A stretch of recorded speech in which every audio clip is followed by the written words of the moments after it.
A paz do Senhor, Juvenis. Eu sou o Fernando. A paz do Senhor, Juvenis. Eu sou o Pedro. A paz do Senhor, Juvenis. Eu sou a Camila. A paz do Senhor, Juvenis. Eu me chamo Esté. E nós somos aqui da Igreja Assembleia de Deus, Marcas do Evangelho, que fica em Campo Grande, na cidade de Cariacica, Espírito Santo, Brasil. Se você é nosso visitante, seja muito bem-vindo. Deixa aí no chat o seu nome, de que cidade você é. E não se esqueça de curtir, compartilhar, comentar e se inscrever no canal. Também deixe aí já a sua presença no chat. E a lição de hoje é a lição de número 7 da nossa revista, que tem como tema o Evangelho de Marcos. Então, sem delongas, vamos começar a nossa aula com oração. Senhor, meu Deus, meu Pai, muito obrigado, Senhor, por mais esse dia, por mais essa aula da EBD. Nós possamos, Pai, aprender muito com o Evangelho de Marcos, Pai. Isso que eu te peço em nome de Jesus. Amém. Amém. Amém.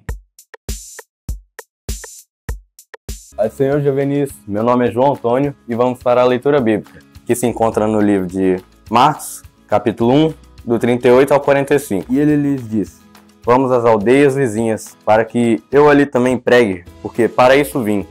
Eu pregava nas sinagogas deles por toda a Galileia, expulsava os demônios. E aproximou-se dele um leproso, e rogando-lhe e pondo-lhe os seus joelhos diante dele, lhe dizia: se queres, bem pode limpar-lhes. E Jesus, movido de grande compaixão, estendeu a mão e tocou-o, e disse-lhe: quero, ser limpo. E tendo dele dito isso, logo a lepra desapareceu e ficou limpo. E advertindo-o severamente, logo despediu. E disse-lhe: olha, não digas nada a ninguém, porém vai, mostra-te ao sacerdote e oferece pela tua purificação o que Moisés determinou para lhe servir de testemunha. Mas tendo ele saído, começou a pregoar muitas coisas e a divulgar o que acontecera à sorte de Jesus.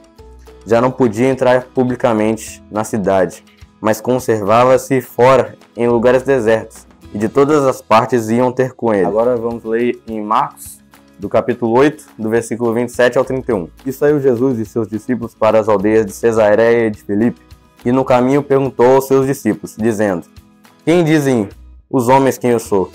E eles responderam: João Batista, e outros Elias, mais outros um dos profetas. E ele lhes disse: mas vós, quem dizeis que eu sou? E respondendo Pedro, lhe disse: tu és o Cristo. E admoestou-os para que a ninguém dissessem aquilo dele. E começou a ensinar-lhes que importava que o Filho do Homem padecesse muito, e que fosse rejeitado pelos anciãos, e pelos príncipes dos sacerdotes, e pelos escribas, que fosse morto, mas que, depois de 3 dias, ressuscitaria. Foi isso, Juvenis. Fiquem com a aula. Hoje nós vamos aprender sobre o Evangelho de Marcos e os objetivos da nossa lição são salientar as características do Evangelho de Marcos, saber a visão do autor e o seu público-alvo e conhecer os principais ensinamentos de Jesus sobre o livro. E já começando no nosso tópico 1, nós vamos falar sobre a visão do autor. Marcos é o segundo livro do Novo Testamento. Um detalhe é que Marcos era sobrinho de Barnabé, que foi amigo, companheiro de Paulo em suas viagens missionárias. E também Marcos foi considerado, chamado de filho na fé do apóstolo Pedro. E lembrando que Marcos não foi um apóstolo, ele não esteve ali naquele período do ministério de Jesus. Ele vai escrever isso depois de alguns anos, coletando dados, relatos dos milagres que Jesus realizou ao longo de sua vida, especificamente relatos do próprio apóstolo Pedro, a qual ele foi seu filho na fé, assim como também Timóteo foi filho na fé de Paulo. E tudo o que Marcos escreve é inspirado pelo Espírito Santo. Todos os detalhes nós podemos observar no Evangelho de Marcos. Nós não vemos características como a genealogia, como o nascimento de Jesus, a infância de Jesus. Nós vamos entrar no livro de Marcos logo no batismo de Jesus, quando aparece João Batista. E ele gosta de relatar coisas mais específicas e nós vamos ver ao longo da lição por que ele escreveu isso. Eu tenho certeza que foi genial. Uma coisa muito interessante é que o tema do livro de Marcos está dentro desse próprio evangelho. A gente vê lá em Marcos 10:45 bem assim: porque o Filho do Homem também não veio para ser servido, mas para servir e dar a sua vida em resgate de muitos. E esse é o tema central do evangelho de Marcos. E nós vemos nesse evangelho Jesus como servo, assim como ele realmente veio. Nesse próprio evangelho nós vemos essa dúvida de como era o Messias. Os judeus acreditavam que que o Messias era esse líder militar que resgataria Israel do domínio de Roma, mas Marcos mostra que esse não era o Messias, que o Messias na verdade era alguém que queria nos livrar do império das trevas, dos nossos pecados. Por isso até mesmo que até os dias de hoje, muitos judeus não acreditam que Jesus era o Messias, porque eles tinham essa visão de um salvador como um guerreiro, que iria ser rei, que ia tirar o domínio de Roma sobre os judeus e que iria ser um rei, reinar assim como o rei Davi. E não foi para isso que Jesus veio. E uma curiosidade muito importante sobre Marcos é que Marcos era o sobrenome dele. O nome dele era João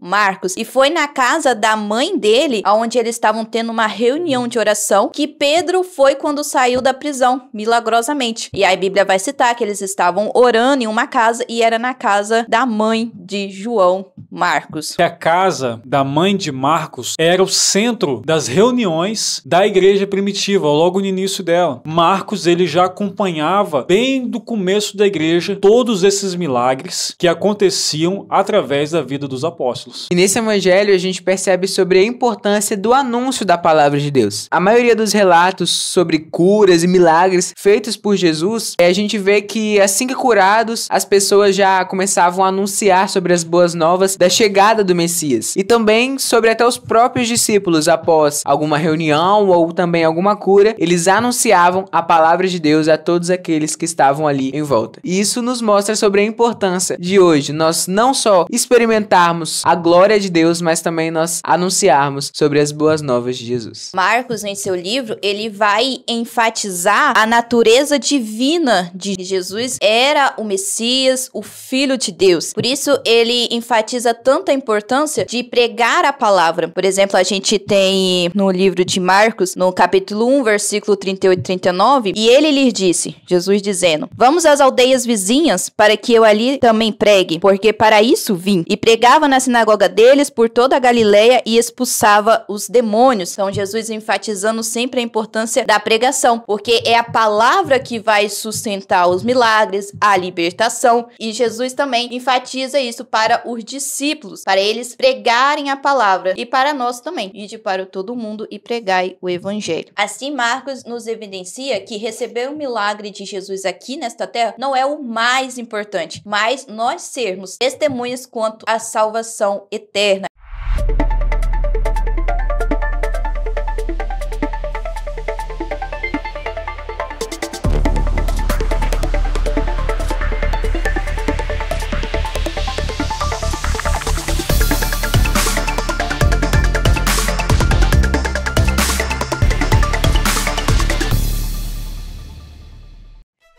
Paz do Senhor juvenis, meu nome é Sofia e hoje iremos falar sobre arrependimento. Uma mudança que salva? Jesus não veio somente para dar uma melhorada na nossa vida.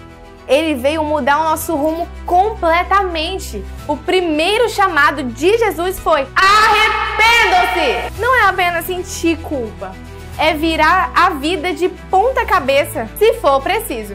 Donald English ensinou que arrependimento é como dar meia volta, mudar a mente e o coração, deixar de confiar no eu e confiar 100% em Deus.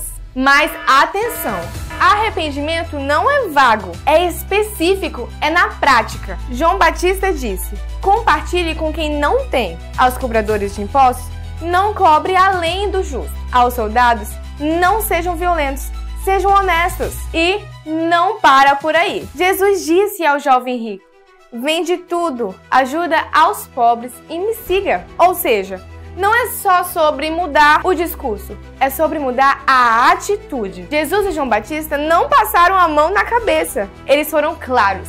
Quem não se arrepende caminha para longe de Deus. E o destino final é o inferno. Foi o próprio Jesus que mais falou sobre isso. Não porque ele queria condenar, mas é porque ele ama tanto que avisa enquanto há tempo de mudar. O arrependimento é urgente, é agora, é vida ou morte. Então se liga, juvenis. Arrependimento não é opção, é porta de entrada para a vida eterna. Tchau!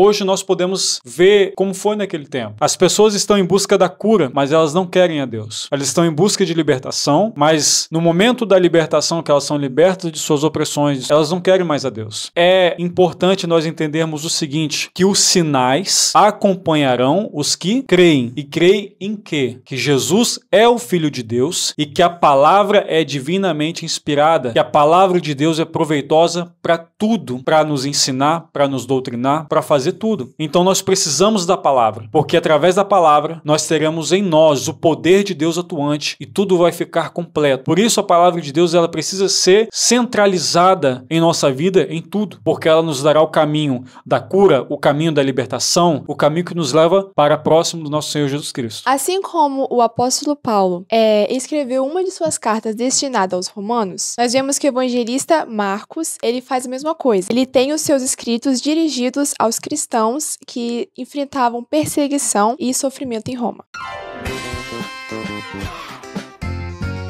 A paz do Senhor, Juvenis, eu estou aqui com Marcos. Então, Marcos, no Evangelho de Marcos, Jesus ele foi rejeitado. O que isso nos ensina e nos ajuda a lidar com a rejeição que o mundo tem com a gente? Bom, primeiramente que nós devemos seguir o exemplo de Cristo. Então, se Cristo foi rejeitado, ele tem uma passagem da Bíblia que fala que o mundo odiou a Jesus e é justo que o mundo também nos odeie porque nós somos como Jesus, somos cristãos, pequenos cristos. Porque se nós estamos sendo rejeitados pelo mundo, significa que não estamos sendo igual a ele. Hoje eu estou aqui com a Mariana. Mariana, me diz, no Evangelho de Marcos, Jesus foi crucificado, traído e rejeitado. Como ele nos ensinou a lidar com a rejeição do mundo? Se Jesus foi rejeitado, a gente também tem que lidar com isso, porque quando Jesus foi rejeitado, ele nos ensinou a que nós também íamos ser rejeitados. Agora eu estou aqui com a Késia. Késia, no livro de Marcos, Jesus Cristo ele foi rejeitado, traído, crucificado.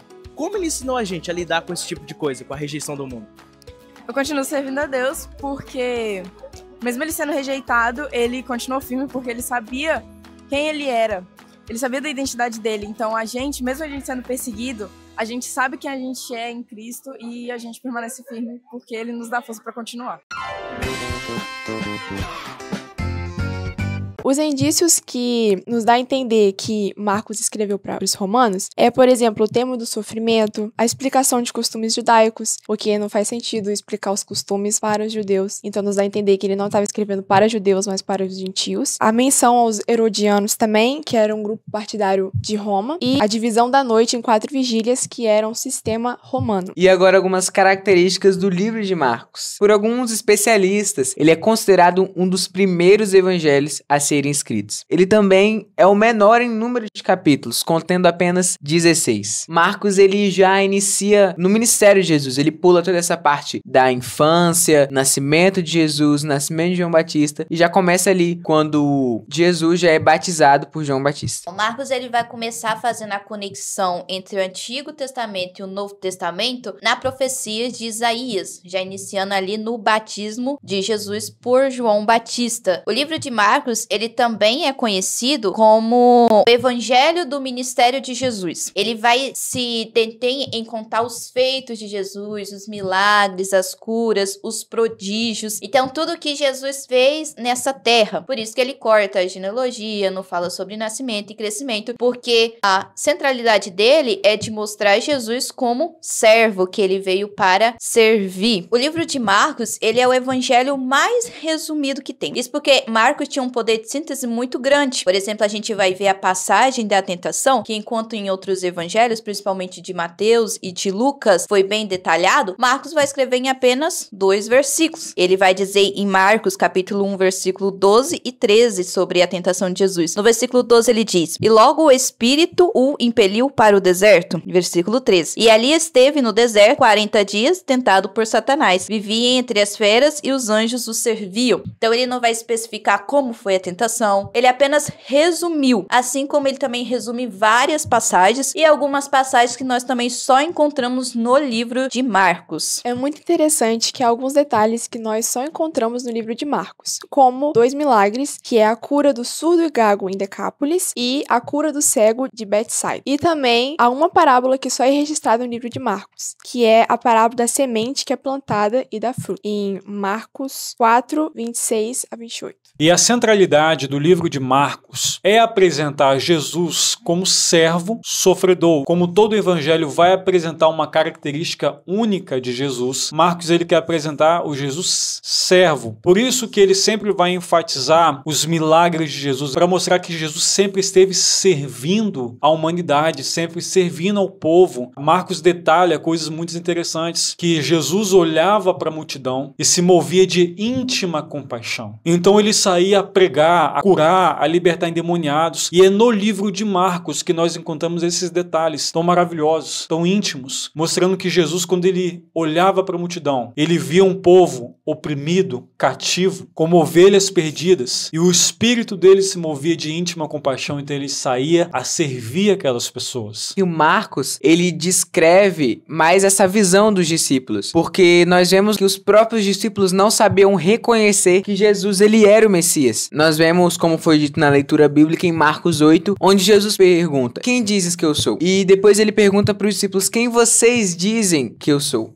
E Pedro fala que tu és o Cristo, Filho do Deus vivo, mas nós vemos depois que o próprio Pedro não sabia, não tinha certeza do que ele estava falando, porque eles não entendiam sobre a morte de Jesus, sobre o sacrifício, todo esse seu dever de servo, porque ele fala que não deixaria Jesus morrer, e logo Jesus fala: afasta-te de mim, Satanás, porque eles não entendiam sobre a grandiosidade do sacrifício de Jesus. Eles não entendiam que Jesus seria o servo que traria resgate para todos nós. Isaías é o profeta messiânico, é o que mais profetizou a chegada do Messias. E quando nós vemos no final do livro de Isaías, ele passando detalhe por detalhe do que aconteceria com o Messias, que o Messias iria sofrer, seria castigado, iria morrer, e literalmente o servo sofredor. Os judeus não esperavam um Messias simples. Eles esperavam alguém que iria devolver a glória a Israel, mas não era nesse quesito, não era nesse ponto. Jesus queria restaurar não só Israel, mas toda a humanidade de volta a Deus, tirando do cativo, tirando das mãos de Satanás, do reino das trevas e transportando para a luz. Nós vemos que os discípulos só vão compreender a natureza da missão de Jesus depois da ressurreição. Também nós vemos, por todo esse caminho de Jesus, esse seu ministério de servo. Nós podemos relacionar com o Antigo Testamento. Sempre que Davi ganhava uma batalha, ele entrava depois em Israel com glória, com ramos. Nós vemos agora no Novo Testamento Jesus entrando também com ramos, glórias, louvores, mas em vez de montado em um cavalo, montado em um simples jumentinho. Existem muitos ensinamentos de Jesus no livro de Marcos, principalmente pela forma que Jesus mais ensinava, que era por meio das parábolas. A gente tem a parábola sobre a semente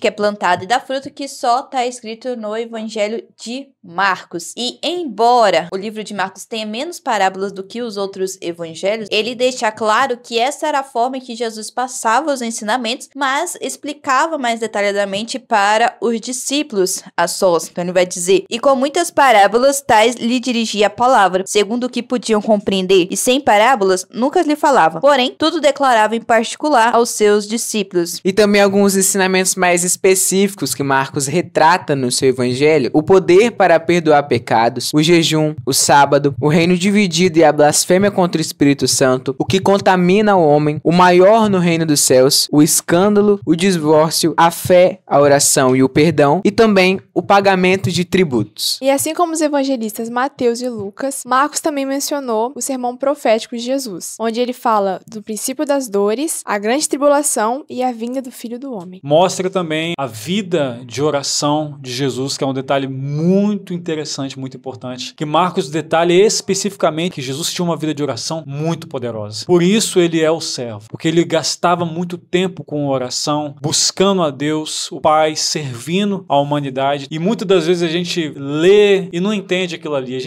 Eu li todo o evangelho. Mas quando nós paramos para ler com calma, buscando a orientação de Deus, nós vamos ver a visão que Marcos quer passar pro o leitor. A gente vê toda essa confusão dos discípulos em reconhecerem quem era Jesus, se ele realmente era o Messias. E um fato muito interessante que só é descrito em Marcos é que a primeira pessoa a reconhecer que Jesus verdadeiramente era o Messias foi um inimigo, um soldado romano, que assim que Jesus morreu, veio às trevas e houve um grande terremoto, ele disse: verdadeiramente, esse é o Filho de Deus. Então, todo o objetivo de Marcos em escrever, em relatar a vida de Jesus, era que nós percebêssemos que Jesus era o Messias. Será que nós, hoje, temos realmente contemplado a verdade que Jesus era o Messias? Será que Jesus, para nós, tem realmente sido o Messias nas nossas vidas? Quem é Jesus para você?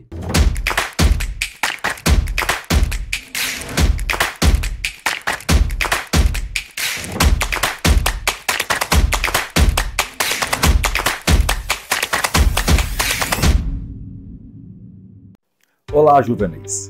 O livro de Marcos foi escrito para uma cultura que valorizava profundamente a ideia de heróis.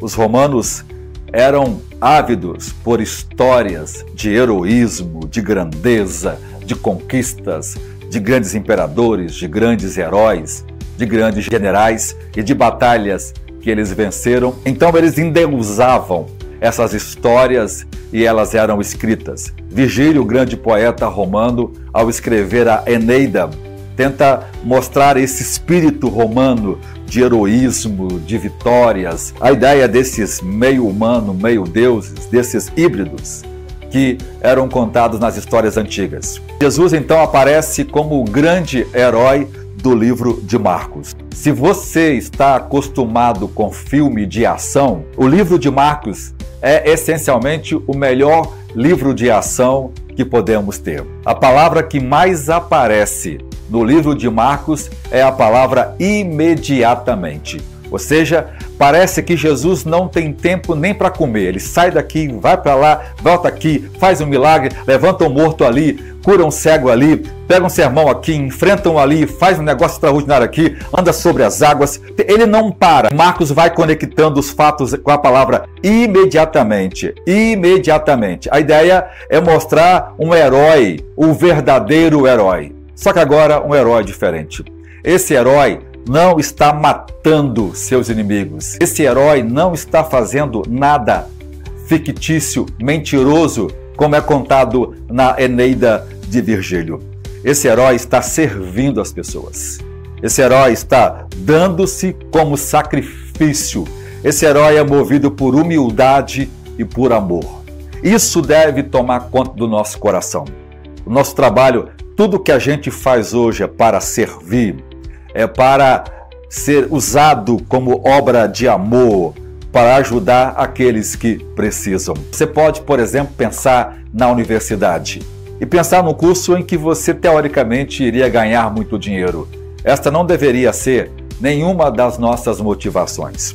Pense em algo que você vai fazer, embora você possa ganhar dinheiro, mas a principal razão é que você vai servir as pessoas com a sua profissão.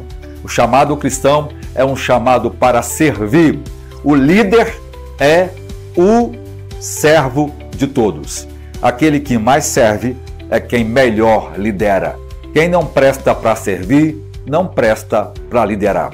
No reino de Deus, grande são os mais humildes.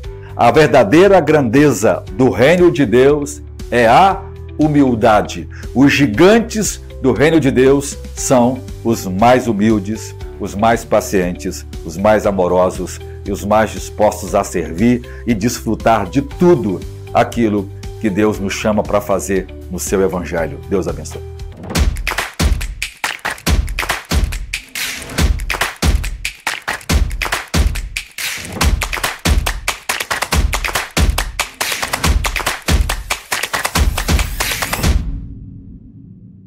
Então é isso que nós precisamos compreender. Jesus é o Messias, aquele que foi prometido desde a fundação do mundo, o Cordeiro que foi morto antes da fundação do mundo, aquele que tirou o pecado do mundo. Ele é aquele a qual nós aguardamos todos os dias a sua volta tão esperada nos céus para buscar a sua igreja.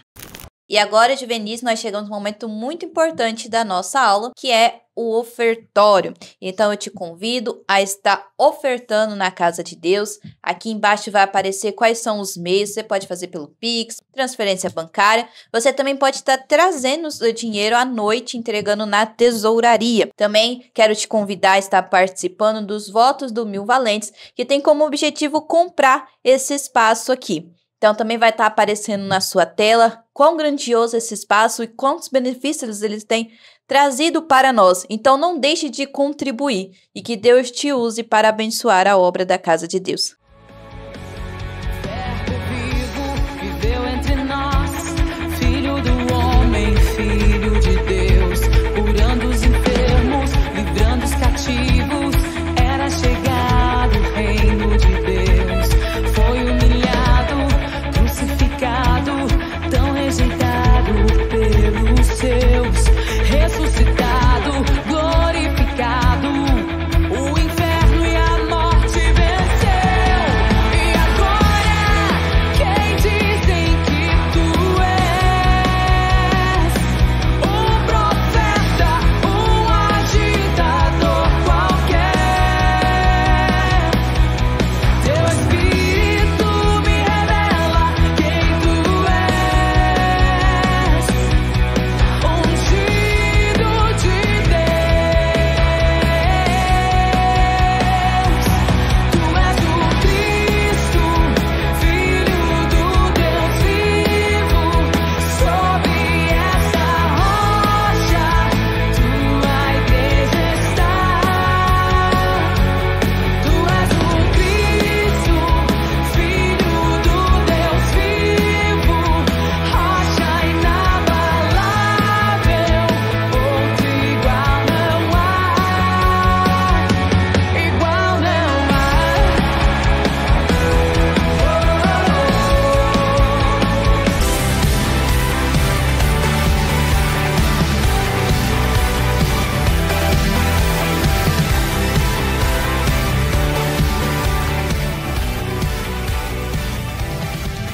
A paz do Senhor juvenis, meu nome é Ana Sofia e chegou a hora do nosso quiz. Então, vamos para a primeira pergunta. De quem Marcos foi cooperador em viagens missionárias? Alternativa A, de Pedro e João. B, de Barnabé e do apóstolo Paulo. C, Tiago e Estevão. D, de André e Filipe. Tempo na tela.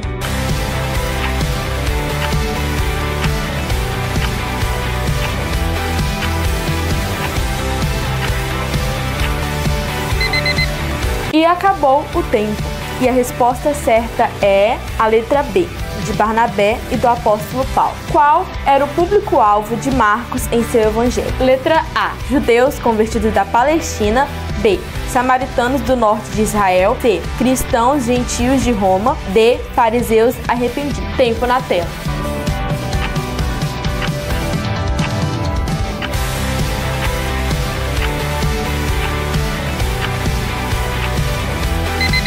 E o tempo acabou. E a resposta certa é a letra C, cristãos gentios de Roma. Pergunta de número 3. Com frequência, ao citar os milagres de Jesus e dos discípulos, o que Marcos também destaca? Alternativa A, que eles davam esmolas e jejuavam. B, que eles pregavam e ensinavam a palavra. C, que eles curavam apenas leprosos. D, que eles realizavam sinais sem explicação. Tempo na tela.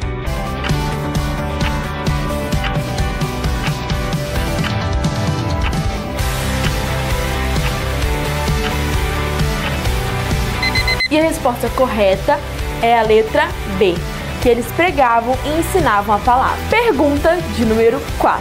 Quais milagres Jesus fez e só Marcos citou? A, cego Bartimeu e Lázaro. B, multiplicação dos pães e mar calmo. C, surdo e gago em Decápolis e cego de Betsaida. D, mulher do fluxo de sangue e gadareno. Tempo na tela.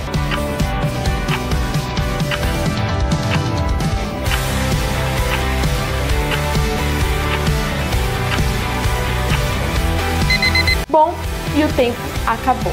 E se você colocou a alternativa B, sinto muito, mas você errou, porque a resposta correta é a letra C, surdo e gago em Decápolis e cego de Betsaida. E esse foi o nosso quiz de hoje. Tchau!